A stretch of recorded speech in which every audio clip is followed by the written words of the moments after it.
నమస్తే, welcome to Sakshi business. This is Shahida. భారత stock మార్కెట్లు గత కొంతకాలంగా భారీగా పతనమైన సంగతి తెలిసిందే. అంతర్జాతీయంగా ఒడిదుడుకులు ఇందుకు కారణం. మెజార్టీ ఫండ్స్ నష్టాల్ని మిగిల్చగా కొన్ని ఫండ్స్ అత్యధిక రిటర్న్స్ ఇచ్చినవి కూడా ఉన్నాయి. వీటిల్లో ఎక్కువగా మాత్రం ఇంటర్నేషనల్ ఫండ్స్ ఉన్నాయి. ఇవే ప్రస్తుత ఆర్థిక సంవత్సరంలో చూస్తే ఇన్వెస్టర్లకు మంచి లాభాల్ని అందించిన వాటిల్లో ఉన్నాయి. ఇప్పుడు 2025 ఏప్రిల్ 1 నుంచి ఈ ఏడాది మార్చి వరకు కాసుల పంట పండించిన ఈక్విటీ మ్యూచువల్ ఫండ్స్ గురించి తెలుసుకుందాం. వీటిలో 8 ఫండ్స్ 50% పైగా రాబడి అందించాయి. ఈ మేరకు ఈటీ మ్యూచువల్ ఫండ్స్ డేటా చెబుతుంది. ఈ ఏడాది వ్యవధిలో మొత్తం 553 ఈక్విటీ ఫండ్స్ ఉండగా 253 మ్యూచువల్ ఫండ్స్ మాత్రం లాభాన్ని అందించాయి.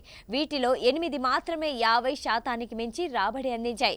మొత్తం 553 ఫండ్స్ చూస్తే 64 సెక్టోరియల్ అండ్ థీమాటిక్ ఫండ్స్ కాగా 52 ఇంటర్నేషనల్ ఫండ్స్ ఉన్నాయి. మరో విషయం ఏంటంటే టాప్ 8 ఫండ్స్ ఇంటర్నేషనల్ ఫండ్స్ గానే ఉన్నాయి. ఇక్కడ ప్రముఖ అసెట్ మేనేజ్మెంట్ కంపెనీలు ఎస్బీఐ, హెచ్డిఎఫ్సి, టాటా వంటి మ్యూచువల్ ఫండ్స్ నుంచే ఒక్కటి కూడా టాప్ లో లేనే లేదు. వీటిలో Nippon India Taiwan equity fund అన్నిటికంటే ఎక్కువగా 158.46% రిటర్న్ ఏడాదిలోనే అందించి దుమ్ము లేపింది. అంటే 1,00,000 పెట్టుబడి పెట్టిన వారికి ఏడాదిలోనే 2.58 లక్షలు వచ్చాయని చెప్పొచ్చు. దీని తర్వాతి స్థానంలో DSP world mining overseas equity omni FOF scheme ఉంది. ఇది ఏడాదిలో 83.26% రాబడిచ్చింది. ICICI prudential strategic metal and energy equity FOF scheme 69.93% రాబడి అందించింది. DSP global clean energy overseas equity omni FOF 69.53% మేర రిటర్న్స్ అందించింది. Mirae asset global electric and autonomous vehicles equity passive FOF scheme 58.25% మేర returns అందించింది.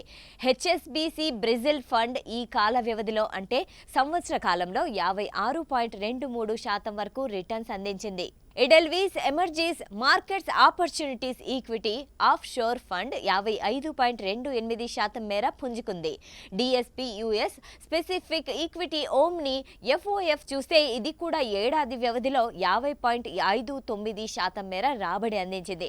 మిగతా పాజిటివ్ రిటర్న్స్ అందించిన 245 funds కనీసం 0.01% నుంచి 45.63% మేర పుంజుకున్నాయి. సాక్షి టీవీ ప్రసారాలను నిలిపివేయడం చట్టరీత్యా నేరం. సాక్షి టీవీ ప్రసారాల కోసం మీ స్థానిక కేబుల్ ఆపరేటర్ని వెంటనే సంప్రదించండి. డిటిహెచ్లో, ఇంటర్నెట్లో కూడా సాక్షి టీవీ ప్రసారాలను వీక్షించవచ్చు.